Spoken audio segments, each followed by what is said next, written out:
So the dudes known as the Revival, or Forever the Revival, or Fuck the Revival, or Fear the Revolution, or For the Revolt, or whatever the fuck FTR means this week, because they've been hit with so many cease and desists to change their name. I don't know what the fuck their names is, and I don't know what the fuck their work names are, because they didn't change the work names too, of course. But ultimately, these guys have finally gotten their wish, and they have gotten to AEW, debuting May 27th, 2020 in the opening segment. Well, technically not the opening segment. It was after, I think, the opening match. So they appeared to save the Young Bucks from the Butcher and the Blade, who, remember when the Butcher and the Blade were the new toys that everybody wanted to play with? And then they kind of broke them up, or they broke up. Even though one of them is married to the bunny, the bunny kind of left the stable on an episode of AEW Dark that nobody fucking watched, and then everyone tuned in to Dynamite, and they were separate, and people were like, when did that happen? And then all the AEW whites were telling people like, oh yeah, it happened on Dark. Like, what? And they didn't even mention it. I didn't even know those fucking guys were even still working. But apparently AEW's tag team division is on fire, is what I was told. And even though the tag team champions really just appeared again Saturday, because they haven't been on TV in fucking months, because Adam Page wasn't even on the fucking show. But the tag team division is on fire. I mean, Private Party. First time I saw them in literally weeks was the pay per view. And they were on the pre-show, and I'm pretty sure they've been wrestling on Dark. So they say that, oh, you wrestle on Dark. They wrestle on Dark. What's that good? Dr. Luther also wrestles on Dark. Who the fuck cares? But back to the FTR. So they're finally going to get what they want, which is their forever promised match. They gave each other this promise ring with the Young Bucks, and they're finally going to get this match with the Young Bucks. But my question is, let me pause right here for a moment. This is actually a continuance from my video from April. I did a video in April called FTR, when they officially got it released, and I was pretty angry, because I'm tired of a lot of the fake, fickle shit that a lot of the IWC goes through, and they pretend that they care so much about some of these guys who get fired or get released from the WWE, and they pretend like they really care. But it's only for a short amount of time, then they stop caring.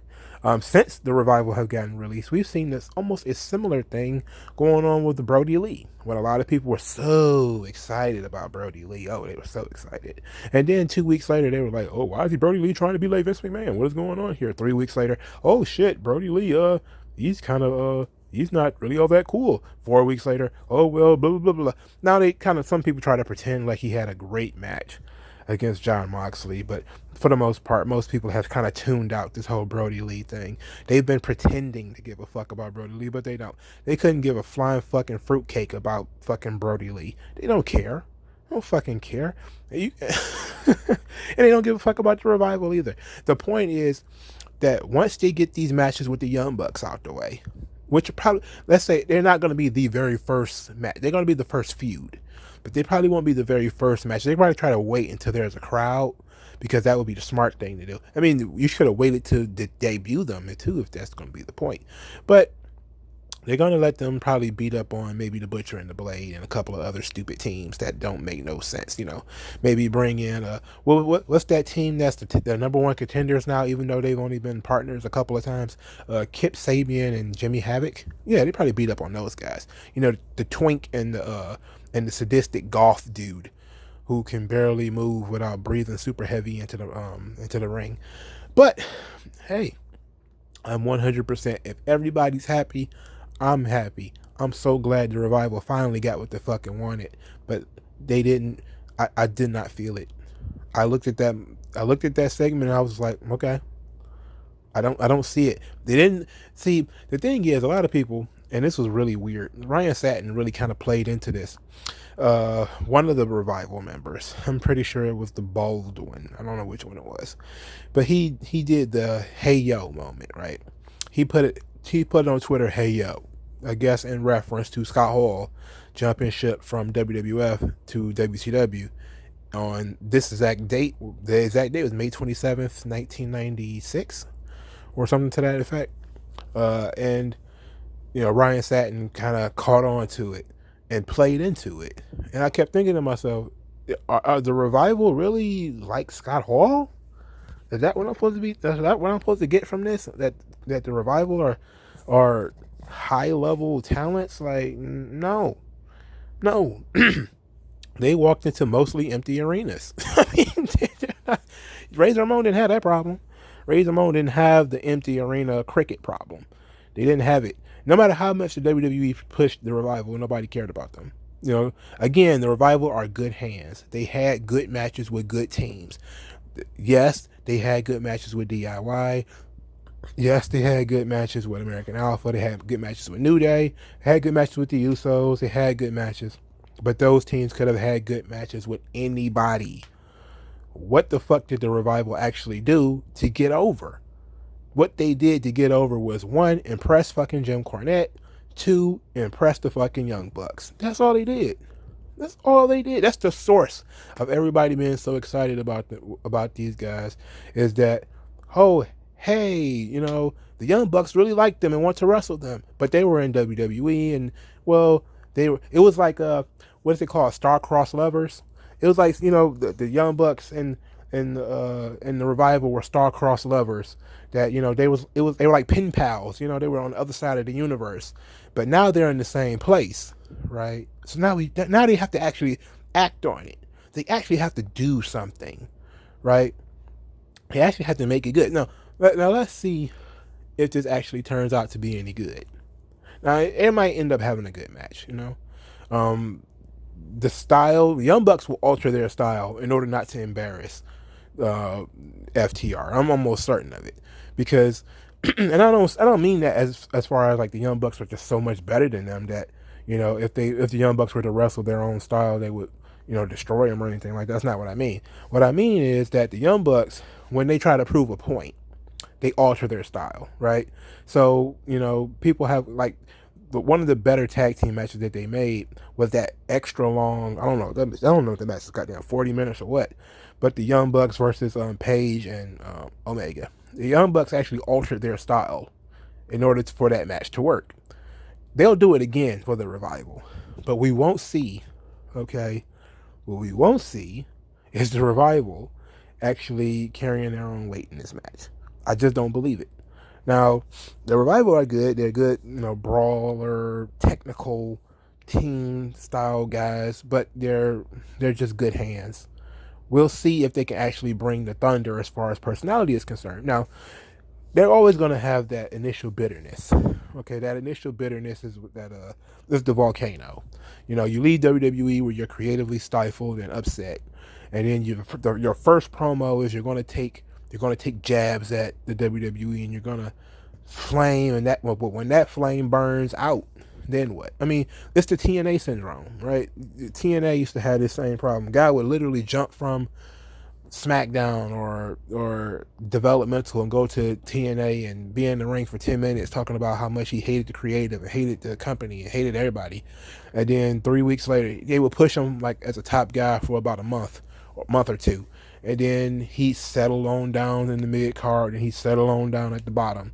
You know, no, people stop caring. That's the only reason they care about you, is that, or do those people really care about you because they like you, or because they're anti WWE?